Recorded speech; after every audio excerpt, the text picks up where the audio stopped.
Welcome to the world of politics. इस video में हम एमपीपीएससी असिस्टेंट प्रोफेसर के लिए पॉलिटिकल साइंस की बुक लिस्ट देखने वाले हैं, जिसमें आपकी पहले से लेके 8वीं यूनिट तक का सारा सिलेबस कवर हो जाएगा।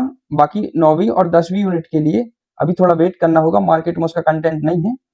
बाकी जो पहली इंपॉर्टेंट बात है वो ये है कि जो बुक लिस्ट है वो रेफरेंस बुक्स हैं।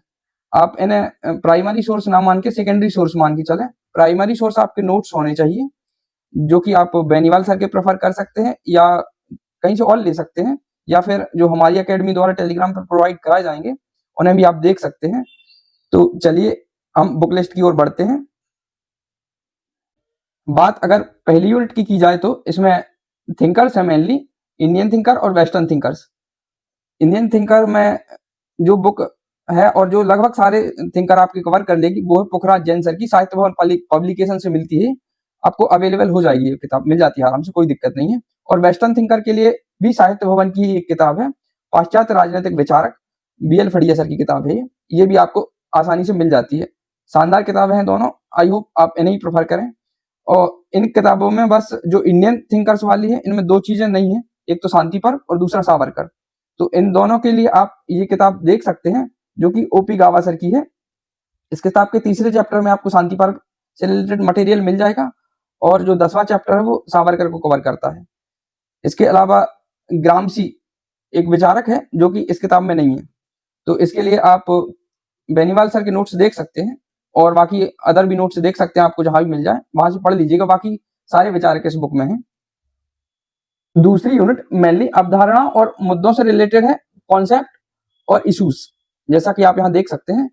इसमें जो पहला वाला पॉइंट है वो सारे स्टूडेंटों को परेशान किए हुए मध्यकालीन राजनीतिक विचारक या मध्यकालीन राजनीतिक विचार, चर्च राज्य संबंध और दो तलवारों का सिद्धांत, ये वाला। और आखिरी वाला पॉइंट, इसके नोट्स थोड़े से कम मिलते हैं, विचारधारा की भूमिका, परिवर्तन के सिद्धांत और माओ और लेनिन। तो अगर आपको ये कहीं ज्यादा ना मिले तो हमारे एकेडमी पे इसके नोट्स मिल जाएंगे आपको कुछ समय बाद। बाकी ये जो सारा सिलेबस है ये आपको इस किताब में मिल जाएगा। ये भी बेहतरीन किताब, इसकी लैंग्वेज बहुत शानदार लगी मुझे, मैंने इसे पढ़ रखा है। और एक चीज और, मैं आपको जो किताबें रेफर करूंगा वो मैंने सारी पढ़ी है। और दूसरी बात यह है कि आप किताबों की संख्या देख के या इतनी मोटी मोटी इतनी सारी किताबें ये ना सोचिए, बल्कि आपको उनमें से अपने काम काम के टॉपिक ही पढ़ने हैं, सारे टॉपिक ना पढ़ने हैं। तो आप घबराएं नहीं, ज्यादा मटेरियल नहीं है, अच्छे से 2-3 बार रिवीजन कर लीजिएंगे तो सारे कॉन्सेप्ट क्लियर हो जाएंगे आपके, कोई कोचिंग की जरूरत नहीं पड़ने वाली है। ये सारे सिद्धांत, व्यवहारवाद, राजनीतिक सिद्धांत, राजनीतिक सिद्धांतों का पतन, पुनरुत्थान, स्वतंत्रता, समानता, प्रजातंत्र, वैयक्तिक राजनीतिक न्याय, ये सारे आपको इस किताब में मिल जाएंगे। और ये वाला टॉपिक भी थोड़ा सा इसमें कवर होता है, विचारधारा की भूमिका। बाकी मेनली आपको इन 3 थिंकर्स को पढ़ लेंगे, लेनिन, माओ और गांधी, तो ये टॉपिक लगभग कवर हो जाता है। और इसके अलावा जो ये वाला पहला वाला जो पॉइंट है उसके लिए आपको सेंट ऑगस्टाइन और एक्विनास, जो कि मैंने आपको पहली यूनिट के लिए भी ये बुक बताई है, आप यहां भी ये बुक देख सकते हैं। चलिए बढ़ते हैं अगली यूनिट की ओर। यूनिट नंबर 3, जो कि सबसे टफ यूनिट मानी जाती है, ऐसा बोलते हैं लोग जो तैयारी करने वाले हैं, वो ऐसा बताते हैं कि तुलनात्मक राजनीति समझ से परे है। वास्तव में ऐसा मतलब अर्धसत्य टाइप से है, क्योंकि इसकी वोकेबलरी अलग अलग है। अगर एक बार आप इसकी वोकेबलरी देख लेंगे तो ये आसान हो जाती है, तुलनात्मक राजनीति, ऐसी कोई दिक्कत नहीं इसमें। और इसके लिए एक जो क्लासिकल ग्रंथ मैं कहूंगा, बुक नहीं, ये ग्रंथ कहना चाहिए इसे, तुलनात्मक राजनीतिक एवं राजनीतिक संस्थाएं, जो कि सीवी गैना सर की किताब है। बहुत पुरानी किताब है, बहुत अच्छी किताब है, थोड़ा सा कम मिल पाती है, लेकिन हाँ अगर आप डिमांड करेंगे तो ये मिल जाएगी, नो इशू। इसमें लगभग सारी चीजें कवर हो जाती हैं। ये तीसरा वाला पॉइंट है, चूंकि मैंने एक्चुअली ये किताब पढ़ी है, सारी पढ़ी है जितनी मैं आपको बता रहा हूँ, तो ये थोड़ा सा इसमें बहुत दे रखा है, करीब 300 पेज के समथिंग ये वाला है इसमें। तो आप इसे छोड़ के इसके लिए ये शासन के अंग जो पॉइंट है मैंने यहाँ नीचे अलग से लिख रखा है, इसलिए इसके लिए आप ये वाली किताब प्रेफर कर सकते हैं। इसमें थोड़ा सा ज्यादा अच्छा दिया है और आसान भाषा में दिया है। तुलनात्मक राजनीति की रूपरेखा, ओम प्रकाश गावा या ओपी गावा सर की किताब। बाकी ये सारे पॉइंट लगभग आपके इस किताब सीवी गैना सर की किताब से कंप्लीट हो जाएंगे। और बचे जो कुछ नए अवधारणा है तुलनात्मक राजनीति में, जैसे राजनीतिक आधुनिकीकरण, राजनीतिक सामाजिकरण, संचार, ये वाले पॉइंट जो कि नीचे मैंने भी यहाँ भी इसलिए भी अलग से लिख रखा है। ये दयानंद यूनिवर्सिटी जो है, ये हरियाणा में पड़ती जहां तक है, उसके नोट्स आपको ऑनलाइन मिल जाएंगे पीडीएफ में, देख लेना। या फिर आप इसके लिए भी बेनीवाल सर के नोट्स सर्च कर सकते हैं। 2-3 टॉपिक तो बेनीवाल सर के नोट्स से भी ये कवर हो जाएंगे।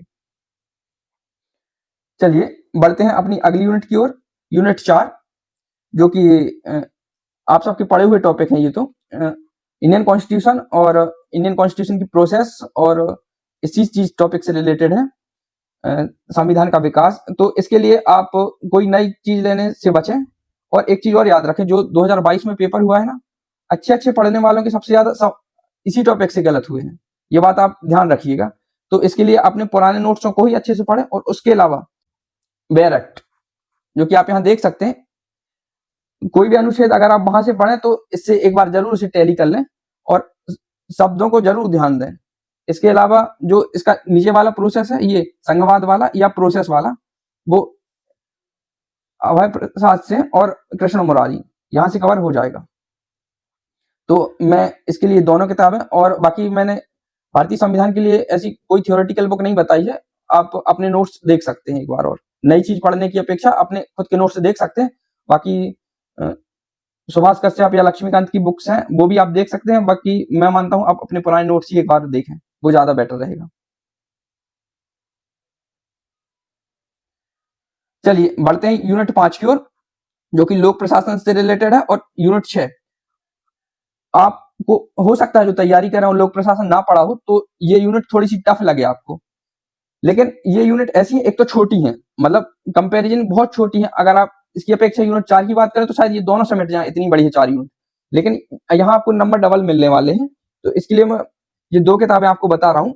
एक तो ये BL फड़िया सर की किताब है, साहित्य भवन की किताब है अगेन, एंड एक है लक्ष्मीकांत सर की किताब है, जो कि बहुत फेमस किताब है लोक प्रशासन के क्षेत्र में। तो आप इन 2 किताबों को देख सकते हैं, और अगर किसी एक किताब की ओर आप जाना चाहें तो मेरे हिसाब से BL फड़िया सर की किताब मस्त है, आपके पूरे टॉपिक कवर हो जाएंगे, ऑल टू ऑल कुछ नहीं बचेगा। और एक प्लस पॉइंट और मैं यही बता देता हूं आपको कि ये लोक प्रशासन से बुक्स बहुत ज्यादा पूछी जाती है, नेट में भी पूछी जाती है और यहाँ भी। तो बुक्स पर विशेष ध्यान रखें, आप लिस्ट बना लें, या मैं कुछ दिन में सारे सिलेबस की बुकों की लिस्ट आपको देने वाला हूं, तो आप वहां से भी देख सकते हैं या खुद भी प्रिपेयर कर सकते हैं। अब बात यूनिट 7 की करते हैं, जहां पे इंटरनेशनल पॉलिटिक्स से संबंधित मेनली इसमें थ्योरम है। तो इसके लिए आप अगेन BL फड़िया सर की किताब देख सकते हैं, बहुत सारी फड़िया सर की किताबें हो गई, और नो डाउट सारी अच्छी हैं, इसलिए मैं आपको प्रेफर कर रहा हूं, मैंने खुद ने ये किताबें पढ़ी है। तो अंतरराष्ट्रीय राजनीति, और इसमें भी आप याद रखें कि 22वां एडिशन आपको लेना है, ना कि 23वां एडिशन। जी हाँ, मैं सही बोल रहा हूँ, आपको पुराना एडिशन लेने के लिए बोल रहा हूँ, नया नहीं। ये थोड़ा सा कम भी मिलता है, लेकिन आप कोशिश करें कि यही वाला एडिशन खरीदें। और ऐसा पुराना एडिशन लेने की वजह ये है कि आप यहाँ देख सकते हैं दोनों का इंडेक्स, यहाँ ये 21वें नंबर पॉइंट पे आके खत्म हो जा रहा है ये भाग इसका, ये यहाँ से भाग 2 चालू हो जाता है, जबकि जो पुराना है वहां पे ये 3, 4, 5 के समथिंग अलग से जुड़े हुए हैं, जिसमें ये राष्ट्रीय हितों की अभिवृद्धि के लिए युद्ध, सामूहिक सुरक्षा की अवधारणा, अंतरराष्ट्रीय विवादों का शांतिपूर्ण निपटारा, जो कि आप यहाँ देख सकते हैं, ये देखिए लिखा है विवादों का शांतिपूर्ण समाधान, जो कि नए वाले एडिशन से मुझे नहीं पता क्यों हटा दिया गया है, बाकी पुराने में है। बाकी अंतरराष्ट्रीय कानून, नैतिकता अंतरराष्ट्रीय राजनीति में, और उसके अलावा अंतरराष्ट्रीय राज्य और नॉन स्टेट एक्टर, ये थोड़ा सा पॉइंट इसमें भी कवर होता है। बाकी ये थोड़ा सा ऐसा पॉइंट है कि मिलता नहीं है इजीली, मैं कोशिश करूंगा कि टेलीग्राम पे इसके नोट्स भी प्रोवाइड करा दूं सारे नोट्स के साथ। बाकी ये जो सारा है वो बहुत अच्छे से बुक कवर करती है, और इसके अलावा जो यूनिट 8 भी है, वहां इंडियन फॉरेन पॉलिसी और इंटरनेशनल रिलेशन है इंडिया के, वो भी कवर कर जाती है किताब। चलिए अब उसी यूनिट की बात कर लेते हैं, यूनिट 8।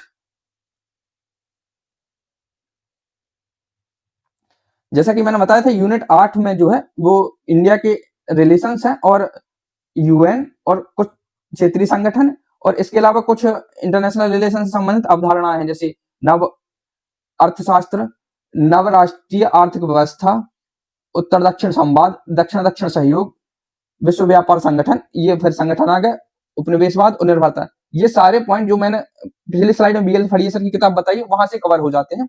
और उसके अलावा ये सारे संयुक्त राष्ट्र संघ भी उसमें बहुत अच्छे से दे रखा है, अंतरराष्ट्रीय संगठन में भारत की भूमिका, यानी भारत का रिलेशन विश्व में अन्य देशों के साथ, मध्यस्थ की भूमिका, सुरक्षा संबंधी सरोकार, भारत की विदेश नीति और विशेषताओं और राजनय, ये भी BL फड़िया सर की किताब से कंप्लीट हो जाता है। बाकी इस भारत वाले इस पोर्शन के लिए आपको ये किताब भी देख लेनी चाहिए, अगर आपके पास टाइम हो तो। ये बहुत प्यारी किताब है, भारत की विदेश नीति, RS यादव सर की किताब है।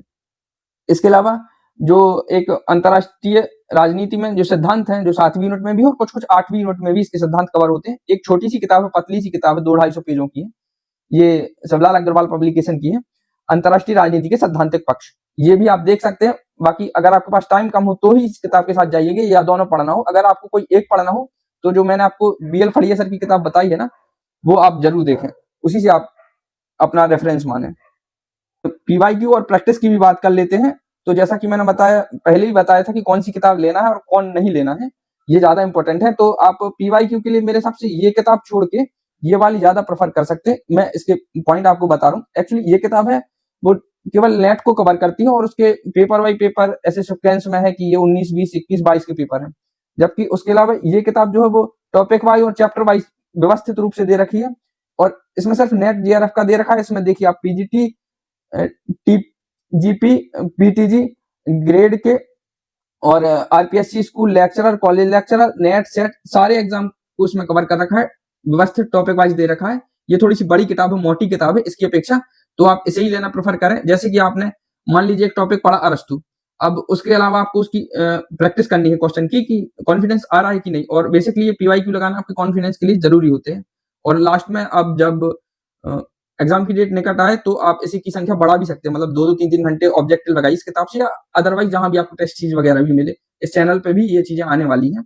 तो आप इस किताब में वो जैसे मैं बात कर रहा था कि आप वही टॉपिक खोलें अरस्तु और उसके टॉपिक लगा सकते हैं, जबकि इस किताब में ये सुविधा आपको नहीं मिलेगी, क्योंकि इसमें सारा खिचड़ी दे रखा है, पूरा पेपर दे रखा है। तो पहले आप ये बुक कंप्लीट कीजिए और इसमें भी वो नेट के क्वेश्चन कवर हो जाएंगे। ठीक है, तो आई होप आप समझ गए होंगे। बाकी जो मैंने सारी किताबें बताई हैं वो मैंने खुद ने पढ़ रखी हैं, तो आप संख्या मत देख के डरिए, कवर हो जाएगा। आपके पास 5-6 महीने का तो मिनिमम टाइम है, अगर एग्जाम टाइम पे भी होता है तो। और इसके अलावा पीएससी की मेहरबानी थोड़ा और टाइम मिल जाए तो। बाकी फड़िया सर की किताबें अच्छी हैं, और शायद अपन सारे टॉपिक कवर कर चुके हैं और यूनिट भी कवर कर चुके हैं। इसके अलावा कल या परसों से चैनल पे लेक्चर्स भी आना चालू हो जाएंगे, तो आप जुड़े रहें हमारे साथ। And lastly thank you so much, आपने वीडियो देखा, और बस कुछ दिन का इंतजार और फिर हम एक बेहद शानदार यात्रा शुरू करेंगे राजनीति के लिए। थैंक यू, आपका दिन शुभ हो।